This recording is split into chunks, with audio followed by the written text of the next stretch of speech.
Filoteia ou Introdução à Vida Devota. São Francisco de Sales, bispo e doutor da Igreja Católica, 1567 a 1622.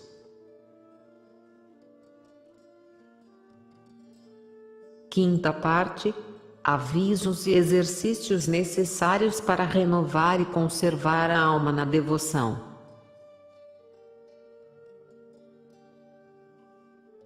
Capítulo 1. Necessidade de renovar todos os anos os bons propósitos. O primeiro ponto deste exercício consiste em reconhecer bem a sua importância. A fragilidade e as más inclinações da carne, que agravam a alma e arrastam para as coisas da terra, nos fazem abandonar facilmente as nossas boas resoluções, a menos que, à força de as guardar, nos esforcemos muitas vezes para nos elevar aos bens celestes, como os pássaros, que, para não cair por terra, precisam bater continuamente com as asas no ar. Eis aí a razão, Filoteia, porque deves renovar assiduamente os bons propósitos de servir a Deus, com receio de que com o tempo recaias no primeiro estado ou, antes, no outro muito pior ainda, porque as quedas na vida espiritual nos colocam sempre muito abaixo ainda do que estávamos antes nas veredas da devoção. Não é relógio, por melhor que seja, a que não se precise dar corda de vez em quando e que não seja necessário consertar e limpar periodicamente, e é necessário às vezes passar óleo nas rodas, para que os movimentos se façam mais suavemente e elas não criem tanta ferrugem. E tudo aquele que cuida bem do seu coração lhe deve dar corda, por assim dizer, de manhã e à noite, para o que servem os exercícios indicados, e observar-lhe sempre os movimentos, para o poder regular bem. É necessário que ao menos uma vez ao ano ele examine minuciosa e cuidadosamente as suas disposições, para reparar as faltas que se poderão ter intrometido, renová-las inteiramente e procurar prevenir-se quanto possível com a unção da graça que recebe na confissão e na comunhão. Este exercício, Filoteia, há de reparar as tuas forças debilitadas pelo tempo, há de reanimar o fervor de tua alma, há de fazer reviver as tuas boas resoluções e reflorescer em ti todas as virtudes. Era esta a prática dos antigos cristãos, que, ao celebrar a Igreja a memória do batismo de Nosso Senhor, renovavam, como refere São Gregório Nazianzeno, as promessas do seu batismo. Toma, pois, esta prática, Filoteia, com toda a boa vontade e aplicação, escolhe um tempo oportuno, segundo o conselho do teu diretor, para um retiro de alguns dias, e, então, com todo o recolhimento, medita sobre os pontos seguintes, segundo o método expendido na segunda parte.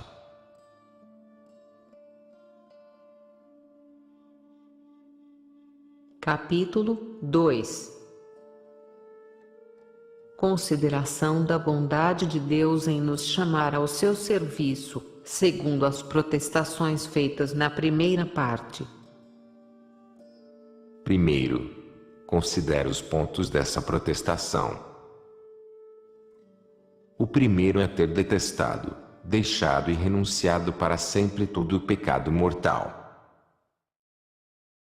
O segundo é ter consagrado tua alma, teu corpo, com todas as suas potências e faculdades, ao serviço de Deus. O terceiro é que, se cometeres alguma falta, te levantes imediatamente.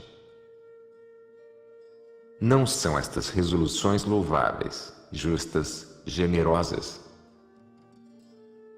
Pensa, pois, quão razoável, santa e desejável é esta protestação.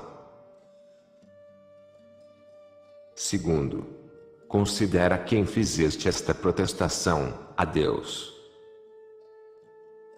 Se os compromissos tomados deliberadamente com os homens nos obrigam tão estritamente, quanto mais os que assumimos com Deus. Ah! Senhor, dizia Davi, a ti foi que eu disse, meu coração formou uma boa resolução, da qual nunca me esquecerei. Terceiro, considera na presença de quem protestaste servir a Deus, diante de toda a corte celeste. Ah! A Santíssima Virgem, São José, anjo da guarda, São Luís e todos os bem-aventurados santos e santas te olharam com particular amor, quando, ajoelhada aos pés de nosso Senhor, lhe consagraste o teu coração. Fizeram então por ti uma festa de alegria na Jerusalém celeste, agora ela de ser comemorada, se quiseres renovar a tua consagração. Quarto, considera os meios que tiveste para fazer esta protestação. Ah! Quão doce e misericordioso então foi Deus para contigo! Dize-o sinceramente, o Espírito Santo não fez o teu coração sentir todos os seus atrativos? Deus não te atraiu a si pelos laços do seu amor, para te conduzir, por entre as tempestades do mundo, para o porto de salvação? Oh! Quantas delícias de sua graça te fazia ele saborear nos sacramentos, na leitura espiritual, na oração. Ah! Filoteia, estavas dormindo e Deus velava sobre ti, com pensamentos de paz e de amor. Quinto, considera quando Deus te atraiu a si, na flor de teus anos. Oh! Que felicidade aprender tão cedo que só podemos saber tão tarde. Santo Agostinho, tendo se convertido já com 30 anos, exclamava, ó antiga beleza, quão tarde te tenho conhecido. Ah! Estavas diante de meus olhos e eu não te via. Ou poderás dizer, ó delícia eterna, porque não te tenho saboreado mais cedo? Ah! Filoteia, é que então não o merecias ainda. Reconhecendo, pois, a bondade e a graça de Deus, que te atraíram a ele desde a juventude, exclama com Davi, ó meu Deus, esclareceste meu espírito e tocaste meu coração desde a minha mocidade, eternamente louvarei a tua misericórdia. Caso só tenhas tido essa felicidade em tua velhice, ó Filoteia, que graça que, depois de teres usado tão mal os anos precedentes, Deus cortou o curso de tua miséria antes da morte, que é a tua Maria eterna. Sexto, considera os efeitos de tua vocação, creio que acharás em ti mesmo felizes mudanças, comparando o que és com o que foste. Não pensas que é uma grande coisa saber falar a Deus pela oração, ter inclinação para amá-lo, ter acalmado tantas paixões que te inquietavam, ter evitado tantos pecados e embaraços de consciência, e ter unido tantas vezes a tua alma, pela comunhão, a fonte inexaurível dos bens eternos? Ah! Que graças imensas! É preciso ponderá-las, Filoteia, aos pés do santuário, foi a destra de Deus que fez tudo isso. A mão de Deus, infinitamente boa, dizia Davi, operou este prodígio, a sua destra levantou-me de minha queda. Ah! Já não morrerei, mas viverei e cantarei com os meus lábios, meu coração é por todas as minhas ações, as maravilhas de sua bondade. Depois destas considerações, que são cheias dos melhores afetos, cumpre concluir simplesmente por uma ação de graças e por uma fervente oração, para pedir a Deus graças e forças de tirar proveito daí, e, retirando-te então com muita humildade e confiança, Reservarás as tuas resoluções para tomar depois do segundo ponto deste exercício.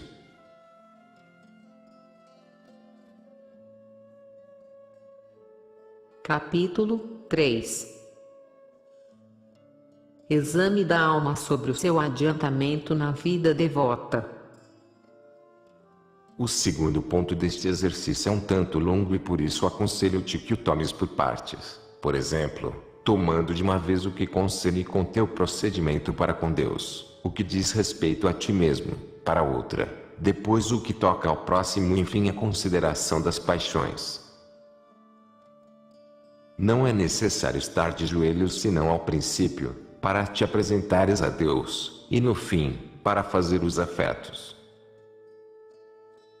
As outras partes deste exame, podes fazê-las com utilidade, mesmo na cama, se puderes estar aí algum tempo deitada sem adormecer, mas para isto é necessário que as tenhas lido atentamente.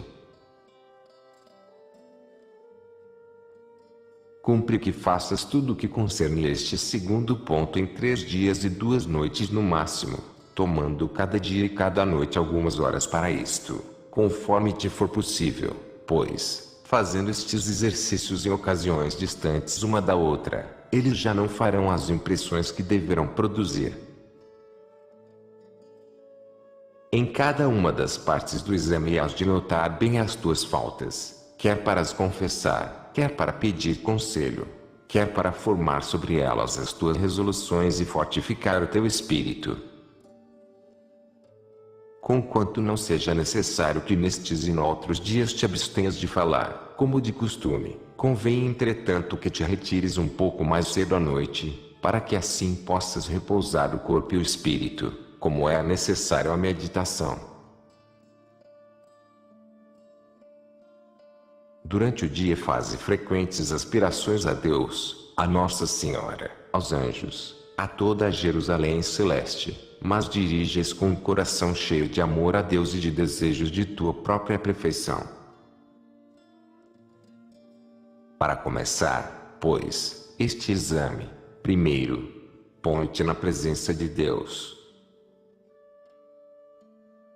Segundo, pede luzes ao Espírito Santo, como Santo Agostinho, que exclamava diante de Deus, em espírito de humildade: ó Senhor, conheceu a vós e conheça-me a mim mesmo.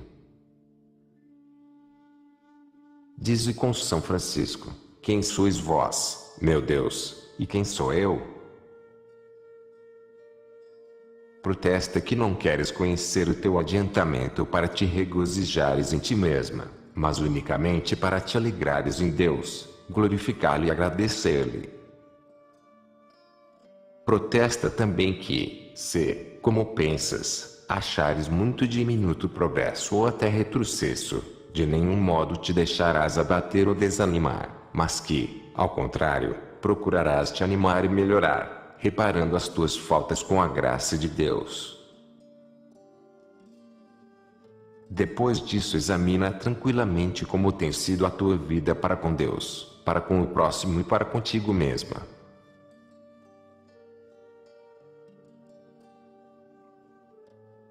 Capítulo 4. Exame do estado da alma para com Deus. Primeiro, que diz o teu coração com respeito ao pecado mortal? Tens a firme resolução de não cometê-lo por nada neste mundo. Nisto consiste realmente o fundamento da vida espiritual.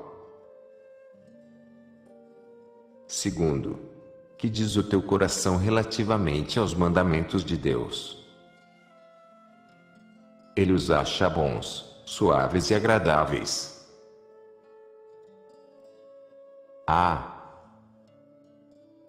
Filoteia, quem tem o paladar e o estômago sadio gosta dos pratos bons e rejeita os maus. Terceiro, que diz o teu coração acerca do pecado venial? É impossível velarmos tanto sobre nós mesmos que não cometamos nenhum. Mas não há algum para o qual tenhas uma inclinação especial, ou, o que seria pior ainda, ao qual tenhas afeto. Quarto, que diz o teu coração dos exercícios espirituais?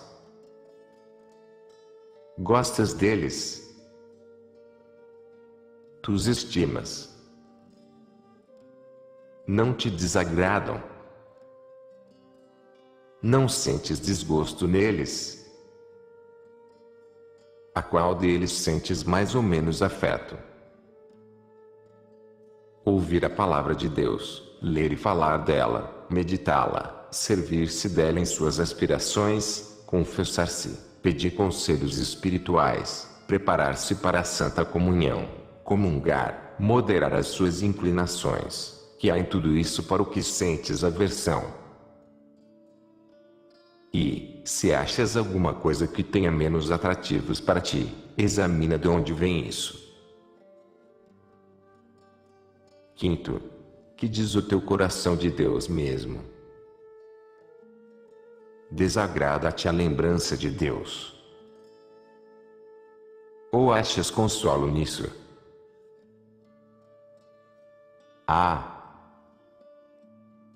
Diz Davi, lembrei-me de Deus e logo fiquei consolado.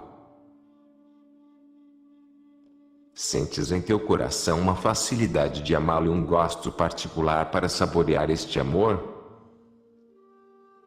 Sentes alegria em pensar na imensidade de Deus, em sua bondade e misericórdia? Se a lembrança de Deus se apresenta ao teu coração no meio das ocupações e vaidades do mundo, tens lugar para ela? Está tua alma possuída dela? Voltas-te para este lado e vais-lhe, por assim dizer, ao encontro. Certamente que há destas almas uma mulher que sabe que seu marido volta depois de uma longa viagem ou ouve a sua voz, deixa tudo o que está fazendo, mesmo as ocupações mais importantes, para ir recebê-lo. Nada mais lhe prende o coração e ela abandona todos os outros pensamentos, para pensar só nele. O mesmo acontece com as almas que amam a Deus, por mais ocupadas que estejam com outras coisas. Assim que a lembrança de Deus se lhes apresenta, perdem logo quase toda a atenção para as outras coisas, pelo prazer que sentem neste pensamento. É um ótimo sinal. Sexto, que diz o teu coração a respeito de Jesus Cristo, o homem-Deus? Achas nele o teu prazer? As abelhas gostam de estar ao redor de seu mel e as vespas em redor das imundícies. As almas santas põem a sua alegria em estar com Jesus Cristo e têm um amor todo terno para com ele, mas as almas vãs e loucas vão procurá-lo nas vaidades do mundo. Sétimo, que diz o teu coração de Nossa Senhora, dos santos e de teu anjo da guarda? Tens amor para com eles? Tens amor especial e confiança em sua proteção?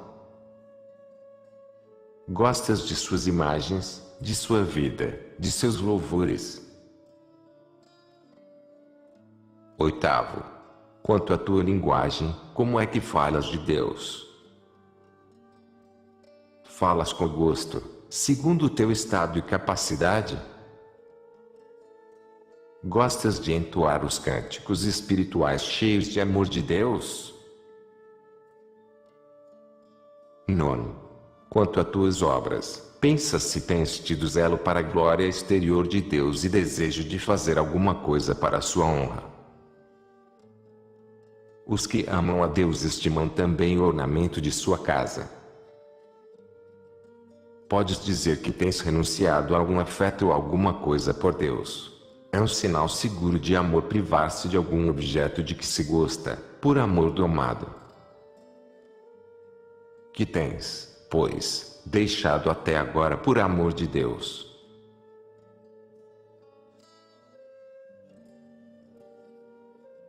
Capítulo 5. Exame do estado da alma para consigo mesma. Primeiro, que amor tens para contigo mesma? Não te amas demasiadamente com amor mundano. Se assim, desejarás ficar muito tempo no mundo e terás cuidado de estabelecer-te aí, mas, se é para o céu que te amas, terás grande desejo de deixar esta terra, ao menos te conformarás facilmente a deixá-la, quando for a vontade de Deus. Segundo, é bem regrado este amor para contigo mesma.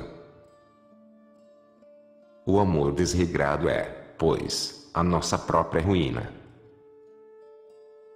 Ora, o amor regrado quer que amemos mais a alma que o corpo, que tenhamos mais cuidado de adquirir virtudes do que tudo mais e que estimemos mais a glória eterna do que as honras mundanas e passageiras.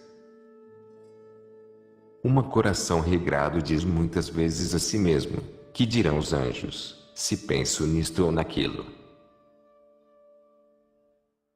E não dirá: que dirão os homens? Terceiro, que amor tens a tua alma? Não te aborrece cuidar dela em suas enfermidades?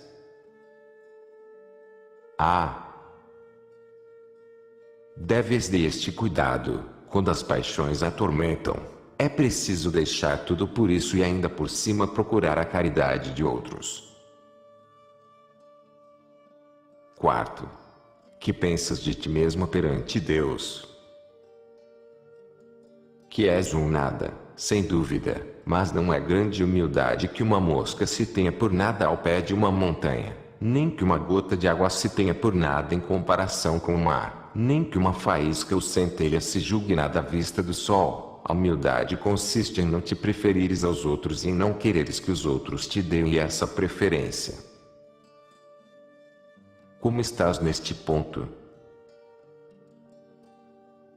Quinto, quanto à tua língua, não te vanglorias de uma maneira ou de outra. Não te lisonjies falando de ti mesma. Sexto, quanto a tuas ações, buscas algum divertimento contrário à tua saúde, quero dizer, divertimentos e prazeres vãos, inúteis, até alta noite, etc.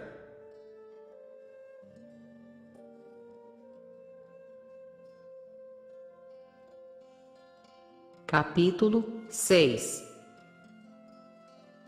Exame do estado da alma para com o próximo. Cumpre amar a um marido ou a uma esposa com um amor suave e tranquilo, firme e contínuo, e isso porque Deus assim o quer. O mesmo digo dos filhos, dos parentes próximos e amigos, segundo o grau dos laços que nos unem. Mas, para falar em geral, quais são as disposições do teu coração para com o próximo? Amas sinceramente a todos por amor a Deus? Para o conheceres, relembra-te de algumas pessoas desagradáveis, enfadonhas e mal asseadas. É exatamente aqui onde se mostra o amor ao próximo, por Deus, ainda mais quando se tratam bem aqueles que nos ofenderam por suas ações ou palavras. Examina se teu coração não sente uma grande repugnância em amá-las. Não és leviana no falar em desproveito do próximo, sobretudo das pessoas que não estimas. Causas algum dano ao próximo diretamente? Com um pouco de cuidado poderás averiguá-lo facilmente.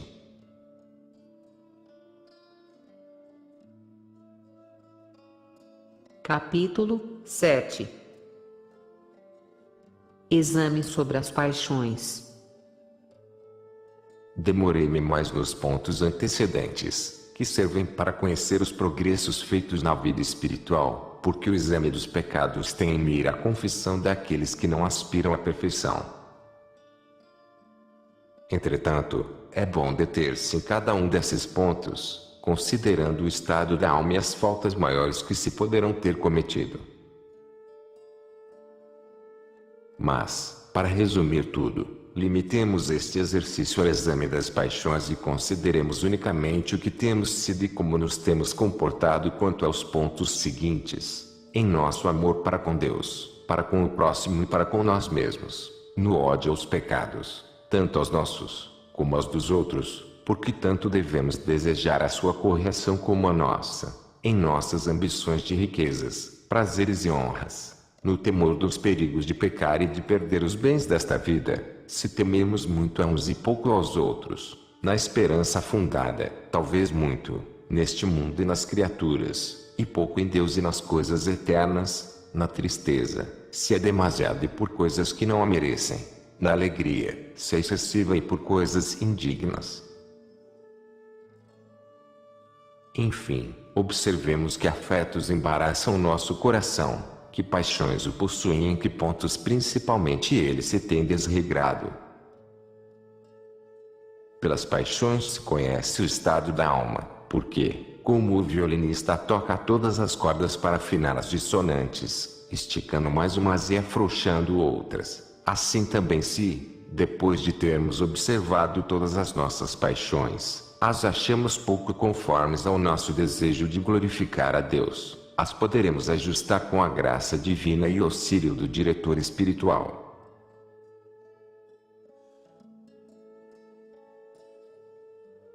Capítulo 8. Afetos que se devem seguir a este exame.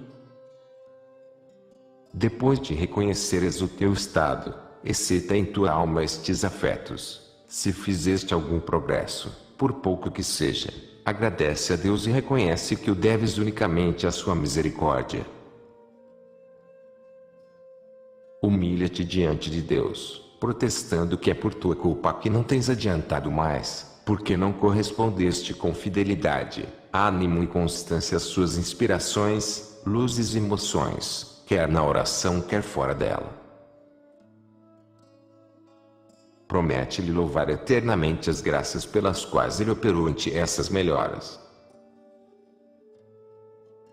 Pede-lhe perdão por tua infidelidade, oferece-lhe teu coração, suplicando-lhe tomar posse dele e torná-lo fiel. Invoca a Santíssima Virgem, teu anjo da guarda, os santos e principalmente teu padroeiro, São José e os outros.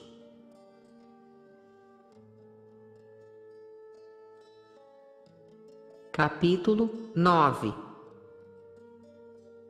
Considerações próprias para se renovar os bons propósitos.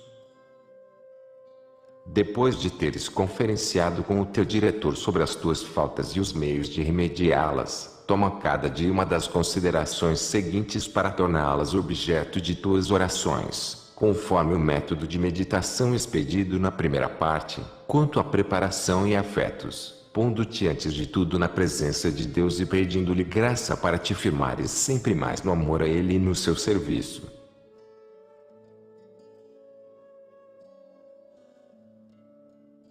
Capítulo 10.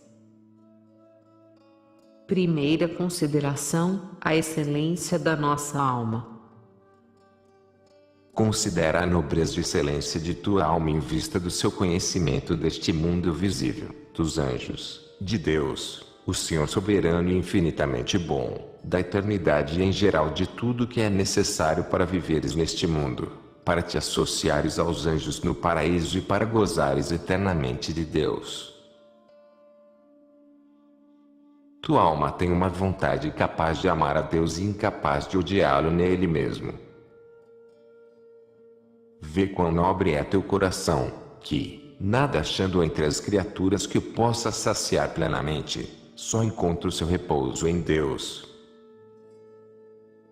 Lembra-te vivamente dos prazeres mais queridos e procurados que outrora ocuparam teu coração e julga agora imparcialmente se não eram misturados de muita inquietação, pesar, aborrecimento e amargura, de sorte que teu pobre coração só achava aí misérias.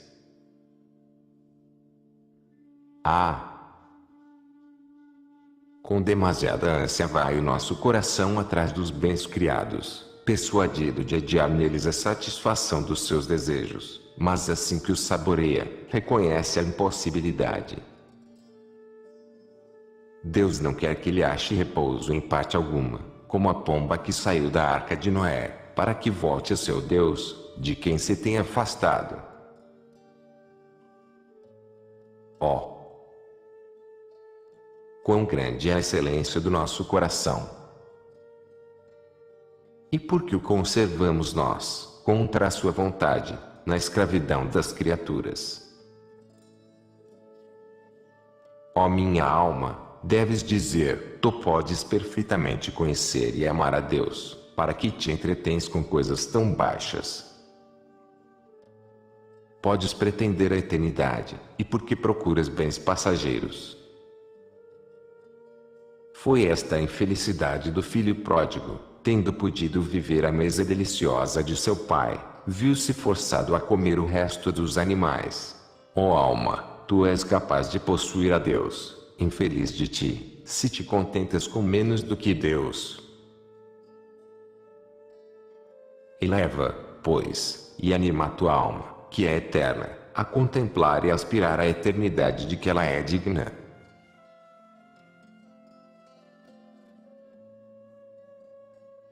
Capítulo 11. Segunda consideração, a excelência das virtudes. Considera que somente as virtudes e a devoção podem tornar o teu coração feliz neste mundo. Admira as suas belezas e compara-as aos vícios contrários.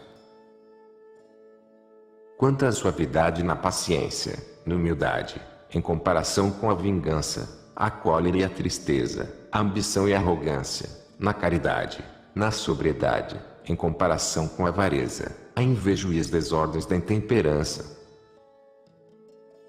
As virtudes encerram isso de admirável, que a sua prática deixa na calma uma consolação inefável, ao passo que os vícios a lançam num abatimento e desolação deploráveis. Por que, pois, não nos esforçamos por procurar toda aquela alegria? Quem se dá a um vício não vive feliz. E quem se dá a muitos é um homem feliz. Mas quem tem algumas virtudes já participa de suas alegrias e sua felicidade cresce à proporção que suas virtudes avultam. Ó vida devota, quão bela és tu e quão suave e agradável! Suavizas as aflições e aumentas a suavidade das consolações. Sente o bem e o mal, os prazeres só causam desassossego, perturbação e abatimento. Ah! Quem te conhece bastante pode dizer com a samaritana: Senhor, dai-me desta água. Domine, da-me Yancacuão. Aspiração esta, muito frequente, de Santa Teresa e Santa Catarina de Genova, embora por motivos diferentes.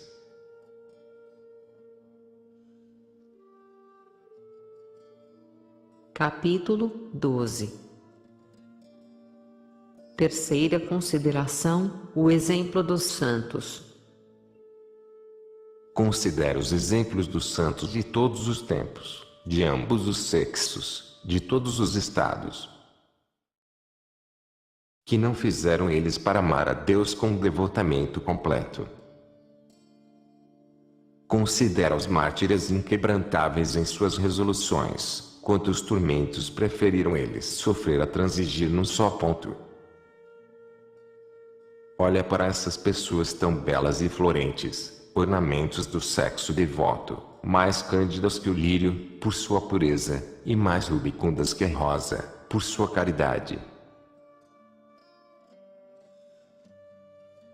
Umas na idade de 12, 13 e 15 anos, outras com 25 anos, sofreram diversos martírios por não mudar de resolução, não só em matéria de fé, mas também no tocante à devoção, seja quanto à virgindade ou ao serviço dos pobres desamparados, seja quanto ao consolar os condenados ao suplício ou ao sepultar os mortos.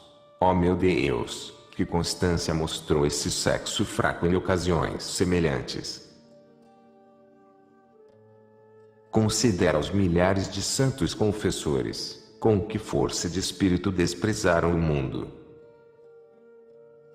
que invencível foi a sua firmeza. Nada conseguiu quebrá-la. Abraçaram sem reserva suas resoluções e as mantiveram sem exceção. Meu Deus, que não disse Santo Agostinho de sua mãe? Com que constância observou ela seu propósito de servir a Deus fielmente, no estado matrimonial e na viuvez. Quantos impedimentos, obstáculos e acidentes sustentou e combateu Santa Paula, a filha espiritual de São Jerônimo, como ele nos refere. E que devemos nós fazer ante exemplos tão magníficos? Os santos eram o que nós somos, faziam tudo pelo mesmo Deus e trabalharam por adquirir as mesmas virtudes. Por que, pois, não faremos outro tanto em nossa condição e segundo a nossa vocação para manter o nosso propósito e protesto de pertencer só a Deus?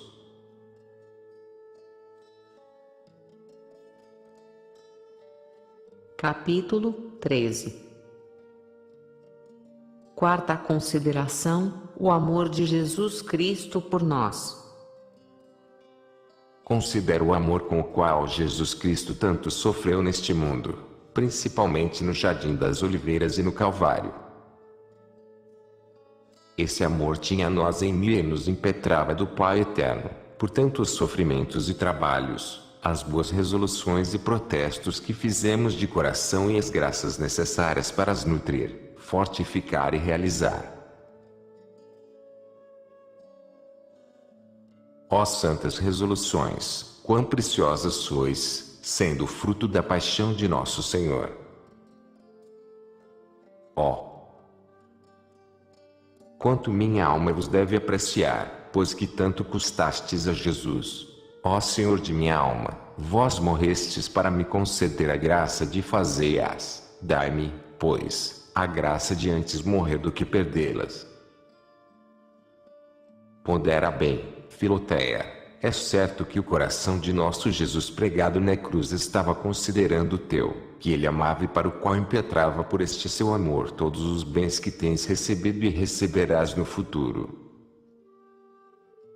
Sim, Filoteia, bem podemos dizer com Jeremias: Senhor, antes de eu ter nascido olhavas para mim e me chamavas pelo nome. Não duvidemos, o bom Jesus, que nos regenerou na cruz, nos leva em seu coração, como uma mãe ao filho centímetros seu seio. A bondade divina preparou-nos aí todos os meios gerais e particulares de nossa salvação, todos os atrativos e graças de que ele se serve agora para conduzir nossa alma à perfeição, como uma mãe que prepara para seu filho tudo que sabe lhe poderá ser necessário depois do nascimento. Ah! Meu Deus, devíamos gravar isso profundamente em nossa memória. É possível que eu tenha sido amado e amado tão ternamente de meu Salvador, que ele tenha pensado em mim individualmente em todas as pequenas ocasiões pelas quais ele me quis atrair a si. Na verdade, quanto devemos amar, apreciar e empregar utilmente tudo isso. Dulcíssimo pensamento, o coração terníssimo de Jesus pensava em Filoteia, amava-a e lhe procurava mil meios de salvação, como se não houvesse no mundo outras almas em que ele tivesse que pensar. O sol, iluminando um único lugar na terra, não seria mais claro que agora, quando a ilumina toda inteira. Ele me amou, diz São Paulo, e se entregou por mim, como se ele nada tivesse feito para os outros homens. Eis aí, Filoteia, o que deves gravar em tua alma, para apreciar devidamente e nutrir a tua resolução, que foi tão estimada e preciosa ao coração do Salvador.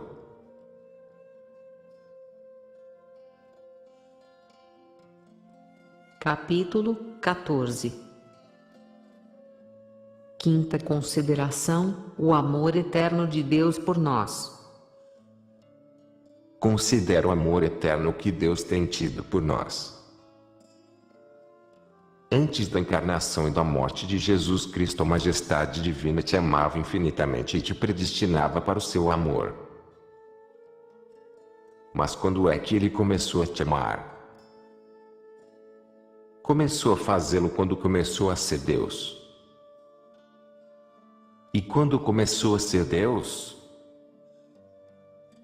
Nunca, porque sempre o foi sem começo nem fim, e seu amor por ti, que nunca teve começo, preparou-te desde toda a eternidade as graças e favores que tens recebido. Diz-lhe a nós todos pelo profeta Jeremias: com um amor perpétuo que te tenho amado, se te atraí a mim, tendo misericórdia de ti. Ele o diz a ti, como a todos os outros: deves, pois, ao seu amor todas as boas resoluções que tens tomado. Ó Deus, quão preciosas devem ser essas resoluções que desde toda a eternidade a divina sabedoria e bondade te em vista. Quão caras e preciosas devem elas ser para nós, que não deveríamos sofrer antes que perdê-las, embora todo mundo tivesse que perecer. Porque todo mundo junto não vale uma alma, e uma alma não vale nada sem estas resoluções.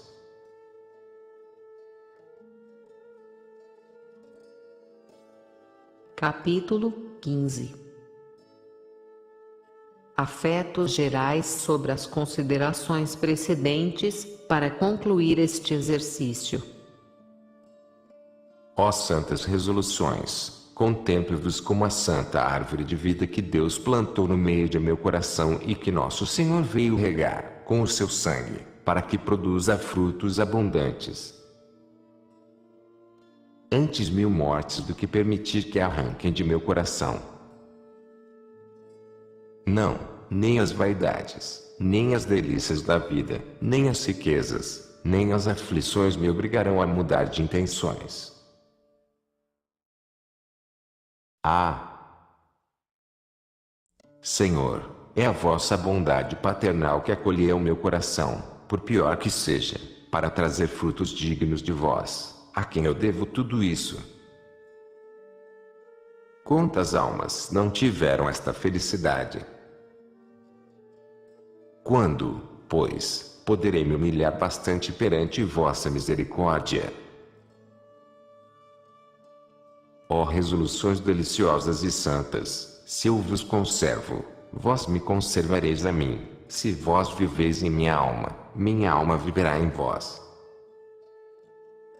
Ficai, pois, para sempre em meu coração, ó queridas resoluções, eternas que sois da misericórdia de Deus.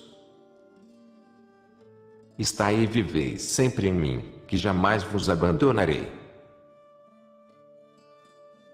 Depois destes afetos, será bom particularizar aqui os meios de conservar estes propósitos.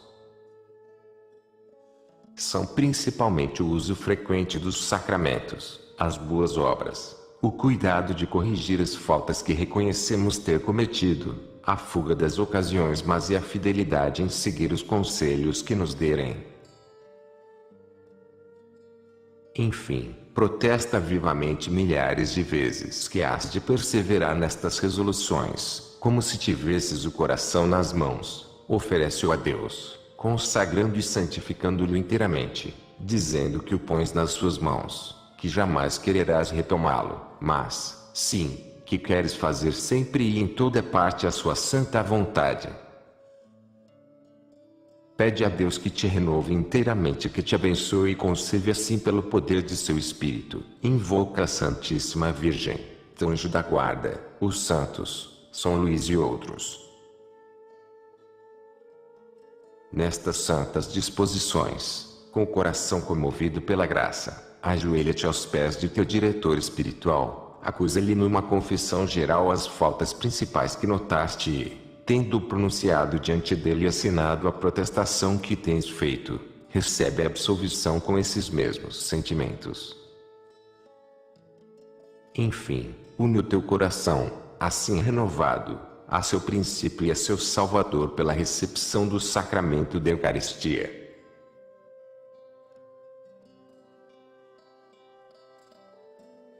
Capítulo 16. Sentimentos que se devem conservar depois deste exercício. No dia em que fizeres esta renovação e nos dias seguintes deves pronunciar muitas vezes com o coração e com os lábios estas ardentes palavras de São Paulo, Santo Agostinho e Santa Catarina de Gênova. Não, eu não pertenço mais a mim, seja viva, seja morta, eu pertenço a meu Salvador. Nada tenho de mim, nada para mim. É Jesus que vive em mim e tudo o que posso chamar meu lhe pertence. Ó mundo, permaneces sempre o mesmo. E eu também até agora tenho sido sempre eu mesma, mas dor em diante não serei mais. Não, não seremos mais nós mesmos, porque teremos o coração mudado, e o mundo, que nos enganou, enganar-se-á sobre nós, porque, notando só aos poucos a nossa mudança, ele nos crerá semelhantes a Esaú e por fim nos achará semelhantes a Jacob. Nosso coração deve conservar por muito tempo as impressões deste exercício e passar suavemente das meditações aos negócios e conversas com os homens, temendo que a unção das boas resoluções não se perca de repente, porque é necessário que nossa alma esteja compenetrada delas com todas as suas potências, mas sem que isso nos custe um esforço violento do espírito e do coração.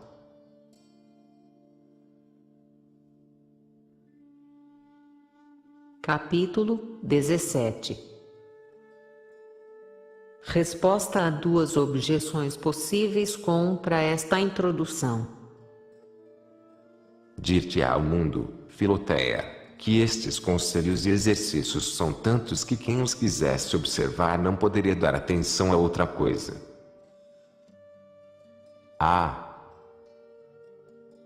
Filoteia, mesmo que não fizéssemos mais nada, já teríamos feito bastante, pois que teríamos feito o que devemos fazer neste mundo.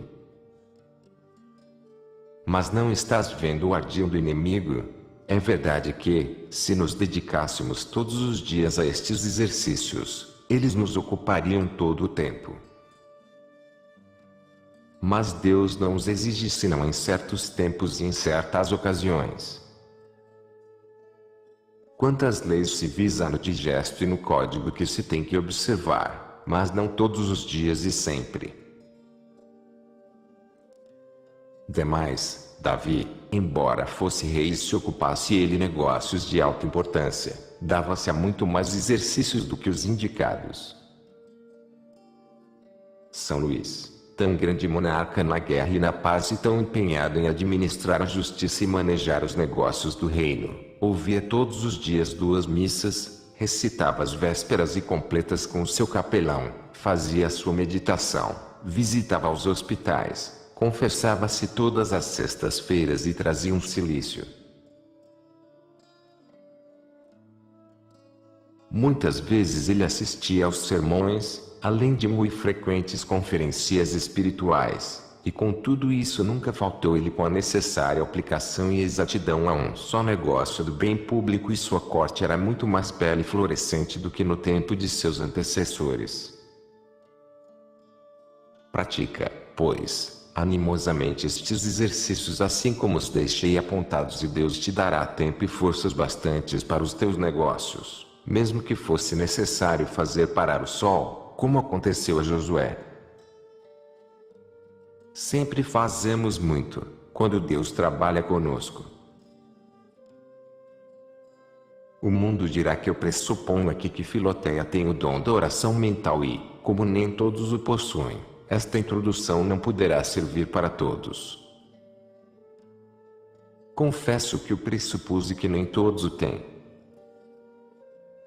Mas é verdade também que quase todos o podem ter, mesmo os mais rudes, uma vez que escolham bons diretores e que, para o alcançar, queiram trabalhar tanto quanto a matéria o merece, e se alguns não o possuírem nem no seu grau mais ínfimo.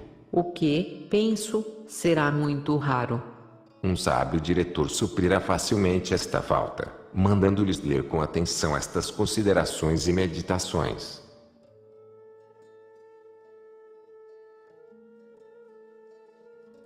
Capítulo 18. 3 avisos importantes para terminar esta introdução. Nos primeiros dias de cada mês renova depois da meditação a protestação que se acha na primeira parte, repetindo, depois, no decurso do dia, como Davi: não, meu Deus, eu nunca me esquecerei de tua lei, porque nela foi que vivificaste minha alma. E, quando sentires alguma mudança maior em ti, toma nas mãos a fórmula da protestação e, proferindo-a de todo o coração, com profunda humildade e abnegação, nisso obterás grande alívio. Faze profissão manifesta não de ser devoto ou devota, mas de querer sê-lo, e não te envergonhes das ações comuns e necessárias que nos conduzem ao amor a Deus. Confessa resolutamente que procuras fazer a meditação, que preferes morrer antes do que cometer um pecado mortal, que queres frequentar os sacramentos e seguir os conselhos do teu diretor espiritual, o qual, porém, por diversas razões, é melhor que não se nomeie. Esta declaração sincera de querer servir a Deus e consagrar-se de todo o coração ao seu amor é muito aceita da Divina Majestade, que não quer que se tenha vergonha de seu serviço e da cruz de seu Filho. Além disso, isto corta o caminho a muitos laços que o mundo nos quereria amar e nos obriga mesmo por nossa honra a sermos perseverantes. Os filósofos declaravam-se filósofos para que os deixassem viver filosoficamente, e nós declararemos o nosso desejo de vida devota, para que nos deixem viver devotamente. Se alguém te disser que a devoção não exige a prática de todos esses conselhos e exercícios, não o negues, mas responde com brandura que tua fraqueza é tão grande que precisa de mais auxílios e socorros que outros. Enfim, eu te conjuro, Filoteia, por tudo o que há de sagrado no céu e na terra, pelo batismo que recebeste, pelo coração com que Jesus te amou, pelas entranhas de sua misericórdia, em que depões a tua confiança, continua com perseverança no teu feliz propósito de levar uma vida devota. Os dias voam e a morte está a bater à porta. A trombeta, de São Gregório Nazianzeno, toca a retirada, cada um se prepare para o juízo, que está próximo. A mãe de São Sinforiano, vendo conduzirem seu filho ao martírio, exclamava-lhe: meu filho, lembra-te da vida eterna, olha para o céu e contempla quem ali reina. Este aí no termo desta vida curta e miserável.